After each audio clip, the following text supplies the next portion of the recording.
Hi everyone. ఈ khoa bun గుర్తుందా? ఇది ఎప్పటినుంచో సేమ్ రూ. 10కే అమ్ముతా ఉంటారు కదా! ఈ కోవా బన్ అసలు ఒకటి కొనుక్కుందాం, తిందాం అన్నవోళ్ళు ఖచ్చితంగా 3, 4 అయితే కొనుక్కొనే ఉంటారనమాట. మా ఆయనకి, నాకు కూడా బాగా ఇష్టమనమాట. మేమైతే ఈ బండిని చూసి ఆపి ఇలా తీసుకున్నాం. వీళ్ళ మార్కెటింగ్ స్కిల్స్‌ననేవి ఖచ్చితంగా మెచ్చుకోవాలనమాట. ఒక దగ్గర ఆపినా, లేదంటే గనక అలా వెళ్తున్నప్పుడు కూడా వాళ్ళు మనకి చెప్తా ఉంటారు కదా! కోవా బన్ స్వచ్ఛమైన పాలకోవాతో చేసింది అని జెప్పి అసల భలే ఉంటదనమాట. ఎక్కడ బండాపితే అక్కడ లేదంటే గనక ఈ బండి వెనకాల వెళ్ళైనా కూడా ఇలాగా ఈ బన్ తెచ్చుకుంటానే ఉంటాం కదా!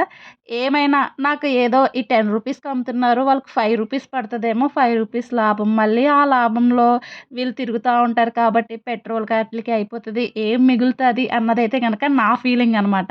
మా ఆయన మార్కెటింగ్ కాబట్టి ఆయన ఎక్స్‌ప్లెయిన్ చేస్తాడు నాకేంటన్నది.